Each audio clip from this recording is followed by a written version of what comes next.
A very good morning to you all, dear church. I bring warm Christian greetings from New Life Fellowship, Elanka, Bangalore.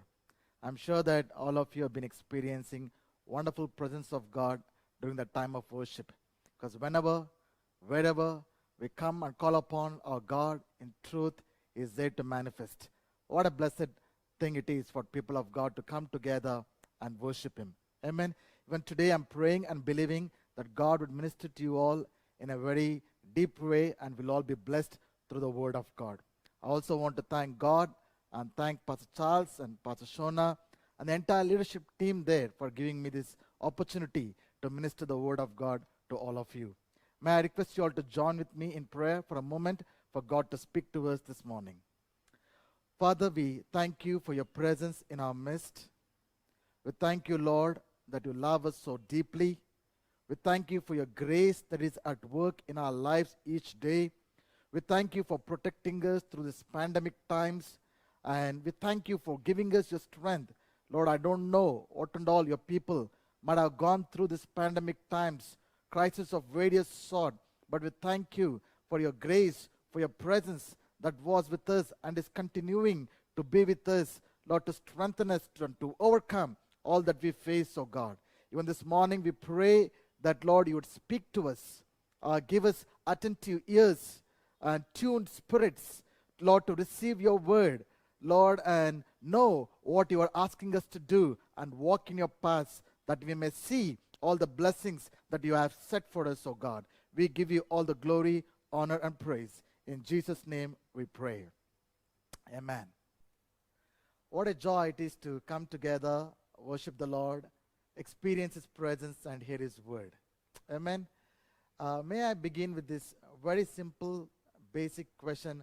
How many of us as children of God would like to hear the voice of God in our lives on a consistent and regular basis? Of course, the very obvious answer all of us would say is, yes, we want to hear God's voice in our lives. You know what? God created us to have a loving relationship with us. He desires to speak to us more than we desire to hear His voice. But the question is, why doesn't that happen as often as we wish to? Here we have a God who speaks, who loves to speak to us. And here we are, who have desired to hear His voice. But why doesn't that happen as often as we would love to? That's the question that I would like to address during this word today.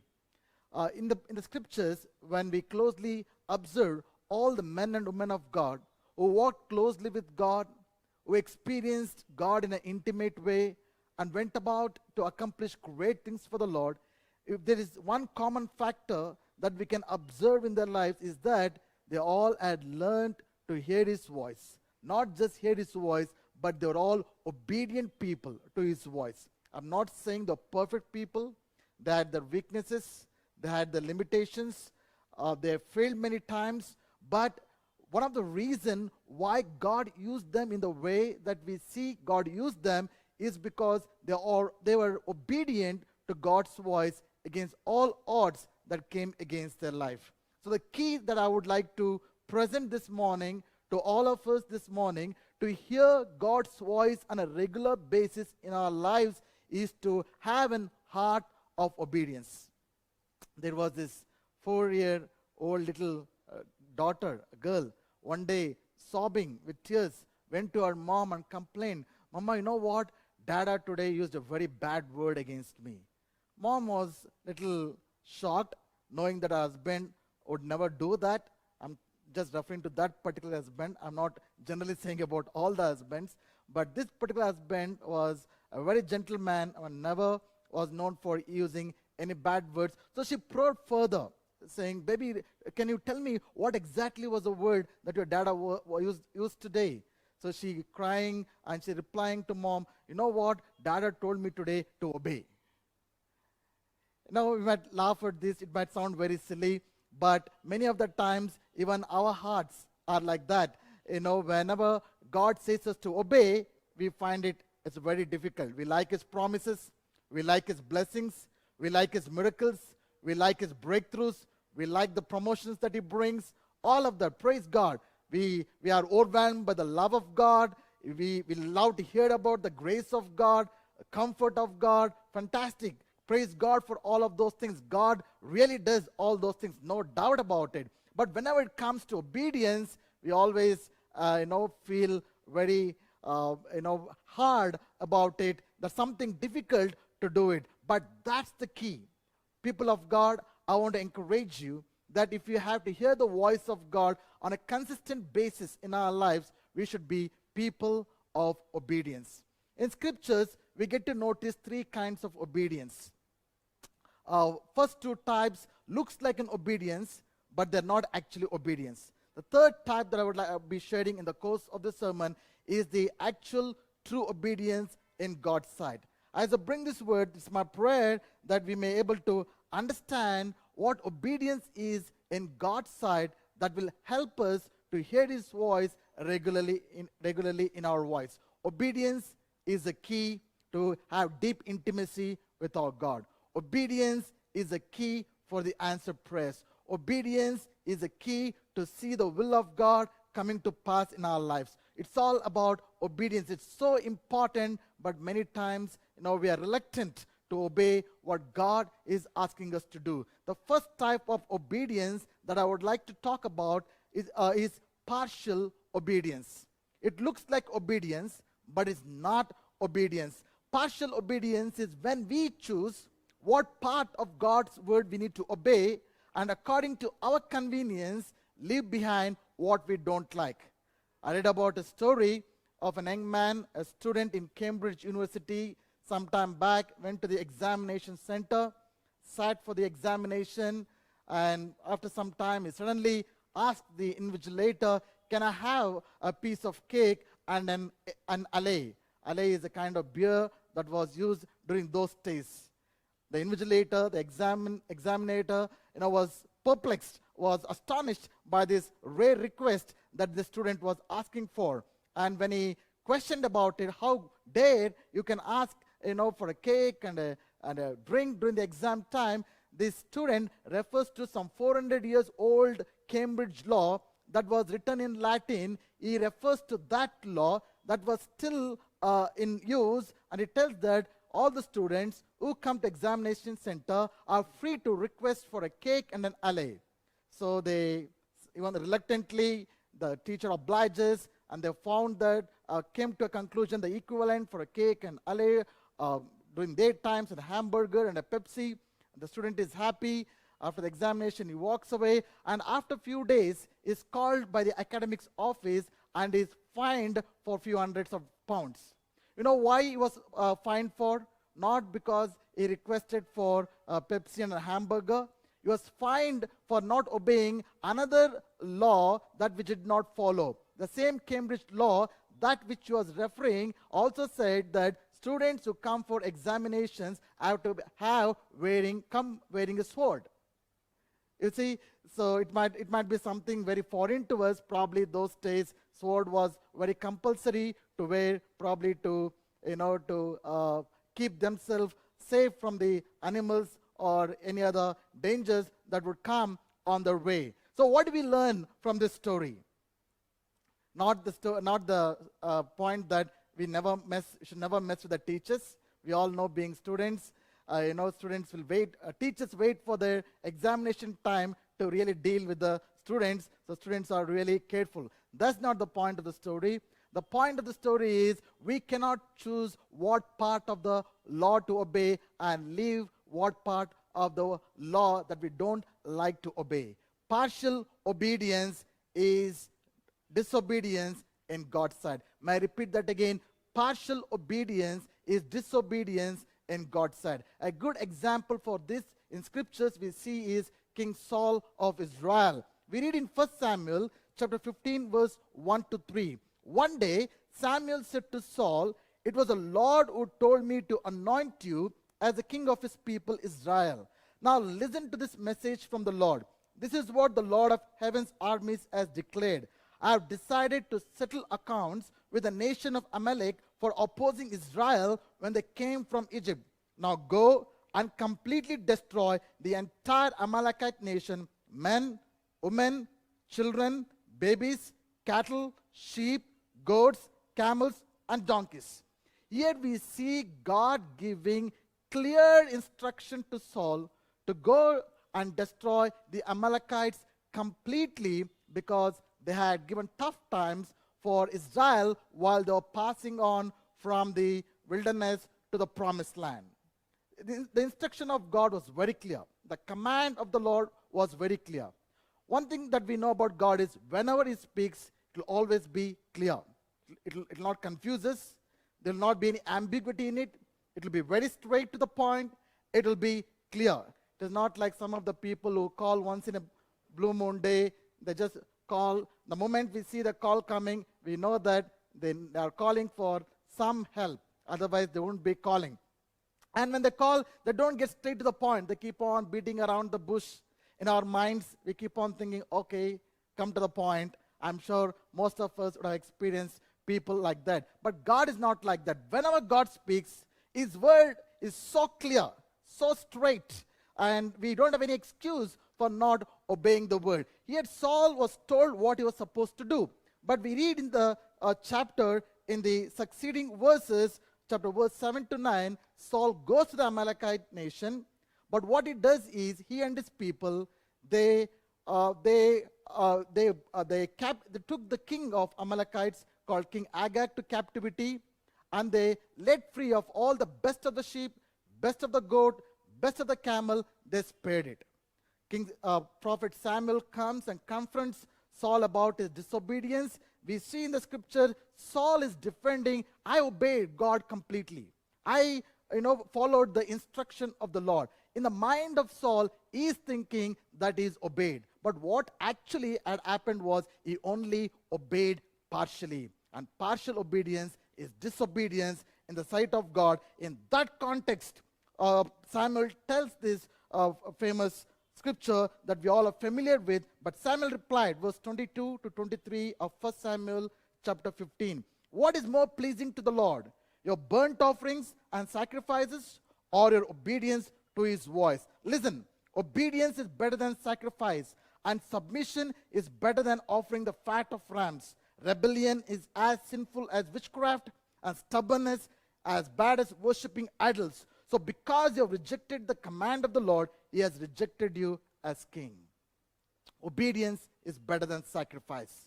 To put it into a modern contemporary language, obedience is better than prayers. Obedience is better than fasting. Obedience is better than worship. Even though all those things are important, without obedience, all those things lack the power that is intended they should be having in it. So it is a great price that Saul paid for partially obeying God. You know what happened? That was the last time that he ever heard the voice of God in his life. That was the last time. After that, he was in a crisis situation. He was so desperate to hear the voice of God in his life, but God never spoke to him, and he ended up going to a witch, and he ends up in a very pitiful state. He lost hearing the voice of God. He lost his throne. He lost his kingship because of his partial obedience. So, people of God, I want to encourage you this morning that God's command, whenever God calls us to do something, God asks us to do something, He expects us to obey in its fullest, not partially, but fully. What is that Lord is asking us to obey? Many of the believers, when they come to the scriptures, they only take what is convenient to them and leave the rest of it. For instance, we might be good in praying and worshiping, but we might find it difficult to forgive someone who has hurt us deeply, who has offended us. We might be good in involving in ministry and serving the Lord, but when it comes to submitting to a spouse, submitting to our parents, or submitting to the leadership at church, we might be struggling.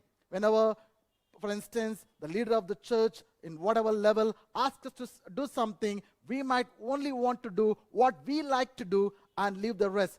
That's partial obedience. We might be, God might be asking us to write a check to somebody to help somebody. We don't want to disobey. What we do is make a compromise, write a partial amount of that, and feel that we have obeyed God. We might be sincerely coming to church and being member of the church, but when we're not taking our position in the body of Christ and getting involved in the ministry in the area of our calling and gifts, then that's partial obedience. You see, partial obedience, will not help us in hearing the voice of God. I want to encourage you, dear church, this morning. Do you want to hear the voice of God regularly in your life? Do you want to experience the blessing of God in your life? Obey the word of God to the fullest. Whatever the Lord is asking you to obey this morning, you know it. The Lord is speaking to you. Obey it to the fullest. Then you will see amazing blessings of God coming upon your life. The second kind of obedience that I want to address this morning, again, looks like an obedience, but not obedience, is delayed obedience. All of parents, we have experienced this. We as children have done this, and our children are doing the same thing to us. Whenever we ask our children to do something, what is a common response that we get to hear from them? They don't want to say a direct no. They don't want to make us angry or make us shout at them. So instead of saying a direct no, what do they say? They say, later mama, later dada, or they would say, let me finish this first and then I will do. And that time, as we all know, it never comes. With regard to all the married husbands, we all have discovered in a hard way that strategy does not work in marriage. Just like that, God expects instant obedience from us, which is actually the true obedience in God's side. One of the success for David, for all that he could experience from God in his life, is what? He was a man of obedience. Why do you think God himself calls David a man after his own heart? We might have heard several things about why God had called David a man after his own heart. But if we read that precise text, there's a reason. God did not call David a man after his own heart because he was very good at singing. He had a great voice, soothing voice, not because of that. God did not call David a man after his own heart because he was a wonderful musician, a skillful musician. Praise God for all of those things. But the precise reason why God called David a man after his own heart, we read in Acts chapter 13, verse 22, is because God felt David will do everything that God wants him to do.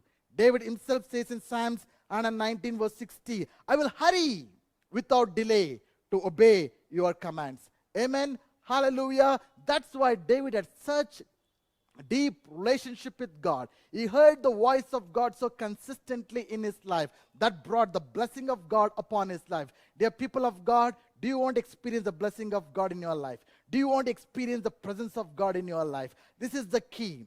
When God speaks to you something, obey it instantly, immediately. You will see what amazing things that God is going to do in your life. When Jesus was on earth, we read in Gospels, he called many people to follow him. Not just the 12 people he had chosen to be disciples. We also know that 70 more disciples he had. And then many other people, some people voluntarily wanted to follow Jesus. Some people Jesus called.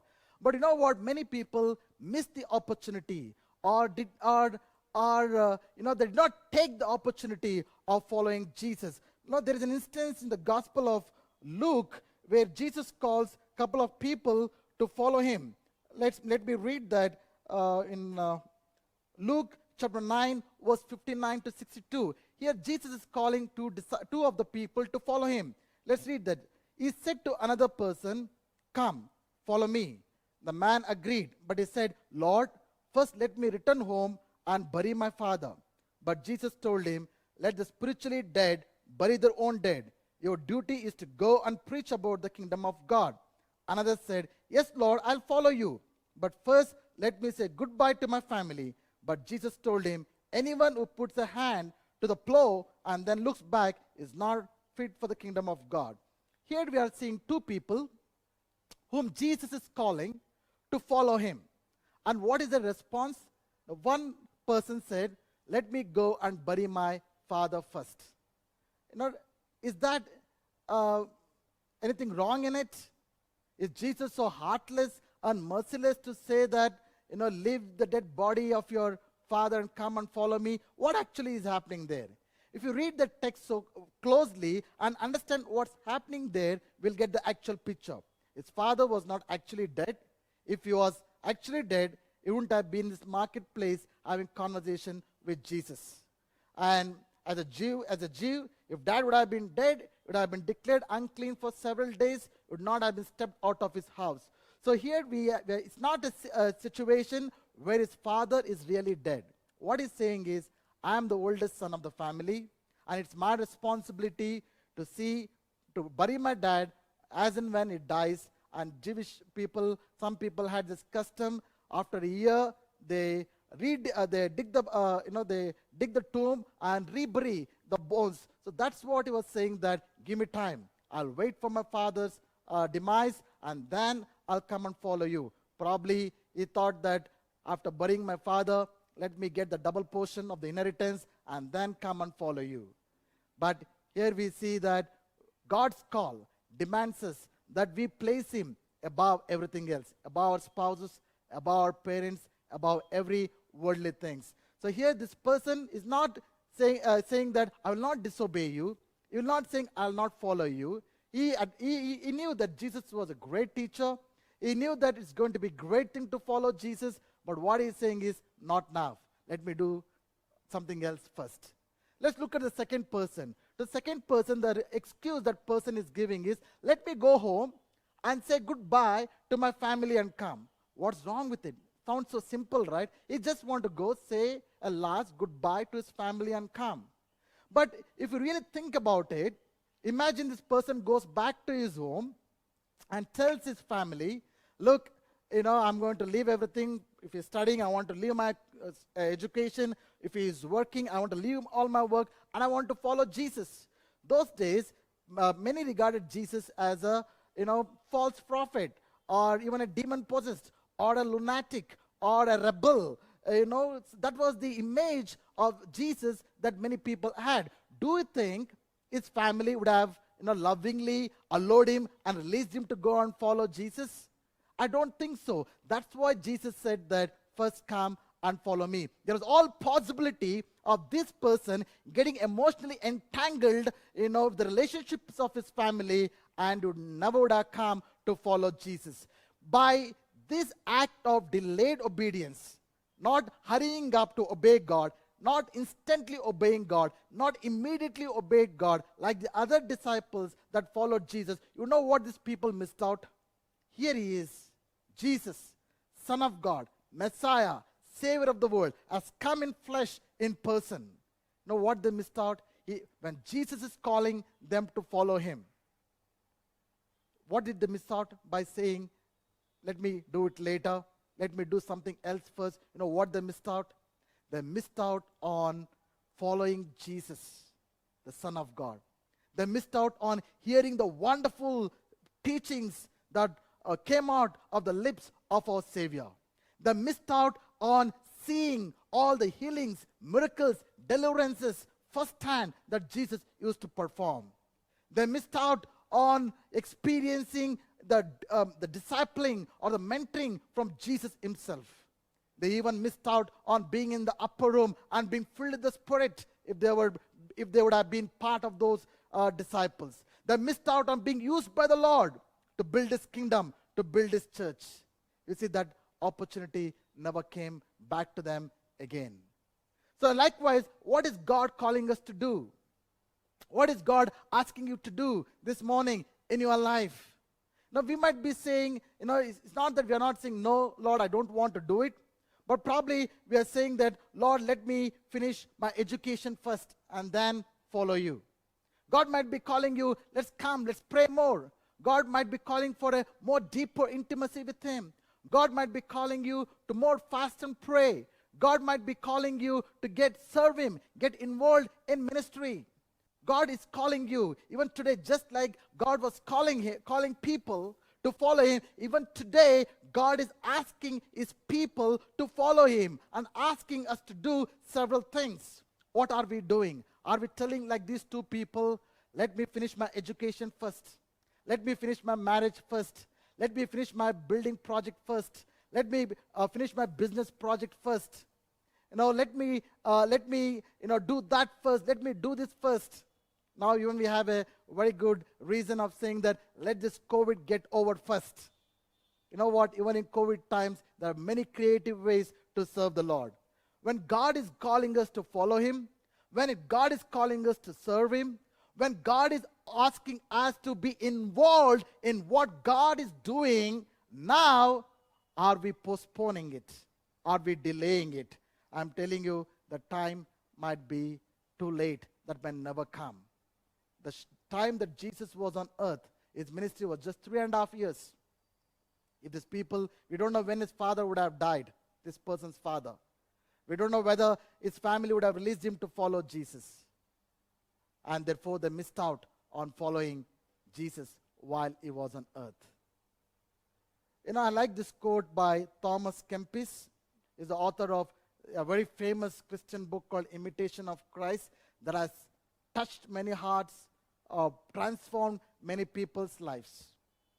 Even John Newton, who's the writer of this famous hymn, Amazing Grace, was saved while reading this book. Even one of the greatest teacher that the nation of India considers as Swami Vivekananda, he always used to carry 2 books with him. One is the Bhagavad Gita and other is the Imitation of Christ. I'm just saying this point to let you know the impact that this book has had on several people for centuries. And this is what he had to say about obedience. Instant obedience is the only kind of obedience there is. Delayed obedience is disobedience. Whoever strives to withdraw from obedience withdraws from grace. So from God's perspective, dear people, the only kind of obedience that God sees as obedience is instant and full. And we can see very often how we all partially obey God, what God is saying, and we think we are obeying. Many times we delay in obeying God and we think we are obeyed. And therefore we don't experience the favor of God, the blessings of God, the presence of God, the move of God as we should in our lives. I pray that as we are hearing this word, we'll commit our heart, we'll position our heart. Lord, what are you asking me to do? I want to immediately, instantly, fully obey you. Amen. I pray that the decision would come out of our hearts as we're hearing this word this morning. The obedience that I would like to talk about, the only kind of obedience which I already mentioned is instant and complete obedience.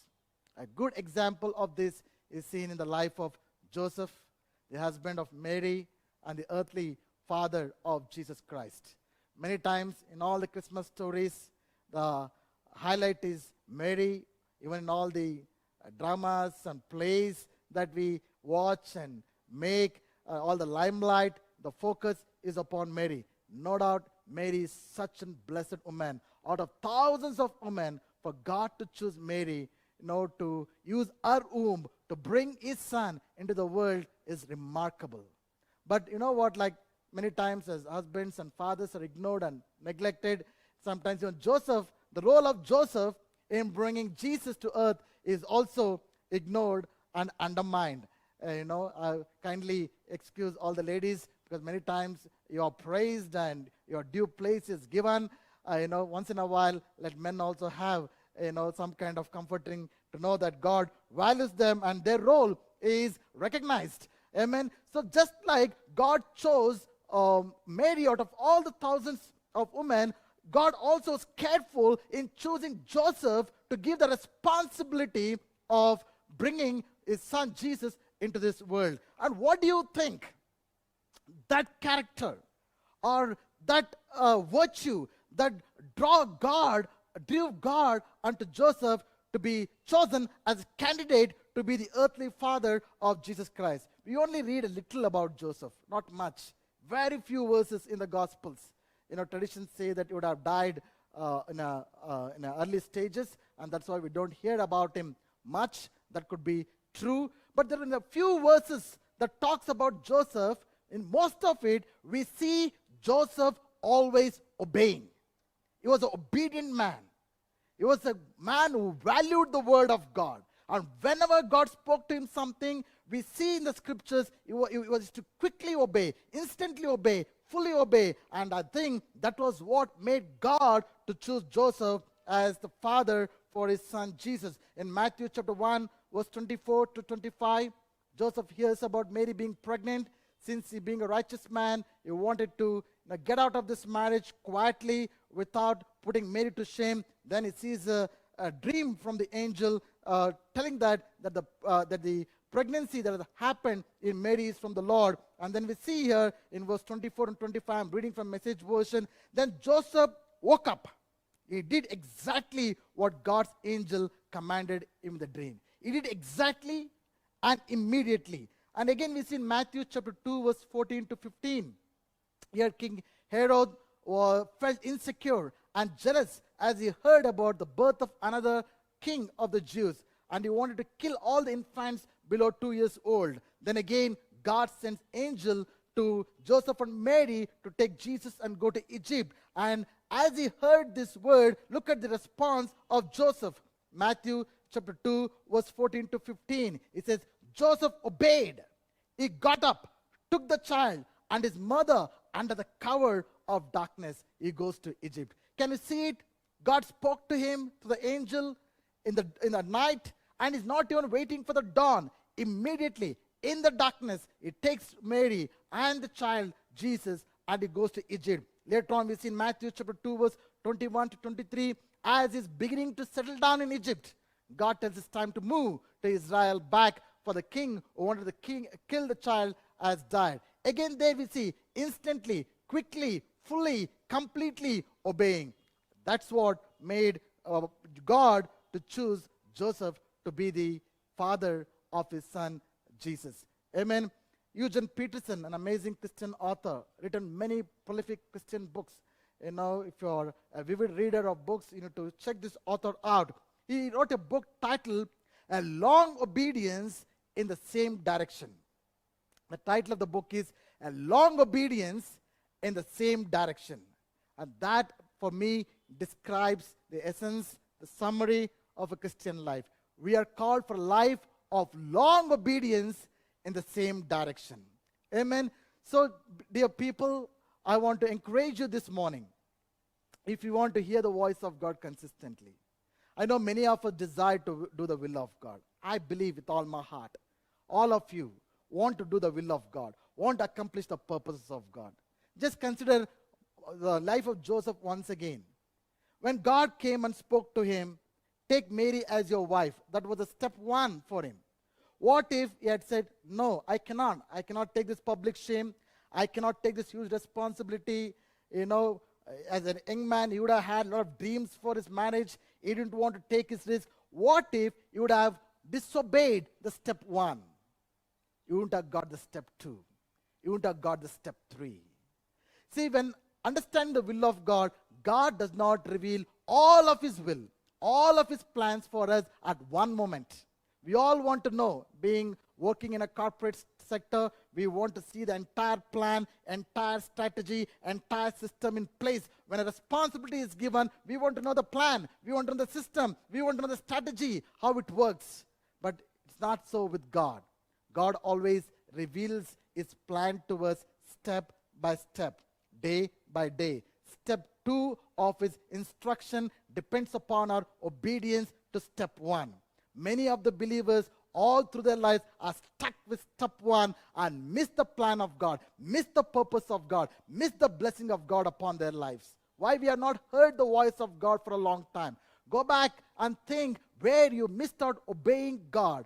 Get back to that place. Ask God to forgive you and obey what he has told you. You will see step 2 coming, step 3 coming, step 4 coming, and you'll be able to experience, God in a new dimension in your life. Amen. Hallelujah. I'm glad that God does not reveal all of his plan at once to us, however we might wish to. You know why? If God would reveal all at once to us, now we would not even take step 1. When he talks about all the problems, challenges, trials, temptations, accusations, pain, if He reveals all the path that, that we have to go through in seeing the fulfillment of God's promises in our lives, we would say, Lord, thank you, wrong address, please go to somebody else. When I set out on my ministry journey, it was so exciting, accepting the call of God. I set out on ministry. If God would have revealed to me what all I would have to face in the path of the ministry journey in the beginning itself, I wouldn't have been in ministry today. And even today, I'm glad that God has not revealed to me what's going to happen to me the next 5 years, 10 years. I'm glad that He's not revealing to me. I don't want to know. As I walk in intimacy with Jesus day by day, as I walk step by step with Him, I know all the things will be taken care of. What has God told you to do? As He asked you to take a new project, as He asked you to get involved into something new, whatever it is, don't wait for everything for you to figure out. Just obey it. Just take the step of faith. And I'll tell you, as you obey, God is going to unfold His plans to you. You will experience God's plan coming to pass in our lives. Amen. So I want to encourage you, dear church, to see success in our life as a believer, as a Christian, to accomplish the will of God in our lives and the purpose of God in our lives, to experience, to hear His still voice speaking to us on a daily basis, to experience victory in our spiritual life. The simple key is obedience. Not partial obedience, not delayed obedience. When God speaks to us, let's say, here am I, Lord. Let your will be done. And take a step of faith, and you will see God's blessings coming to your life and many being blessed through your life. An obedient man, an obedient woman to God's word will surely be blessed and will be a blessing to a number of people which they can never imagine. Let's close our eyes in prayer and ask God this morning to bring our heart to that position to obey Him. Are you partially obeying? As God asked you to do something and you have just taken what's convenient to you, will you make a decision this morning to obey fully? What parts of God's word you're trying to ignore? You're trying to justify. Just take a moment and decide to obey that word. What do you think that you are not, God is saying something, but is still taking time, thinking, trying to figure out everything. God might be asking to move into something new, something different, but you are contemplating, thinking, worried, anxious. Would you take the step of faith this morning? Father, we thank you for your presence in our midst this morning. Your word is powerful. Many times we ignore important aspects of your word, and therefore we don't experience your grace, your blessings upon our life. I pray for the entire church at Dubai New Life English Church. Lord, all of your people, I pray, fill them with your grace, fill them with your spirit, that they may, Lord, sense what you're speaking to their hearts, and they'll be obeying immediately, completely, and experience, Lord, your blessings upon their life. Pray for Pastor Charles and Pastor Shona and the leadership team there, as they are, Lord, giving leadership in difficult times, Lord, are there. I pray you'll keep them together. Lord, you'll build this church, and Lord, even during these times, we'll experience your favor, and all that they've been praying and desiring, Lord, for the church, you'll bring it to pass, oh God, as they take steps of faith. We give you all the glory, honor, and praise. In Jesus' name we pray. Amen. Thank you again, Pastor Charles and Shona, for giving me this opportunity to share the word with you all. God bless you.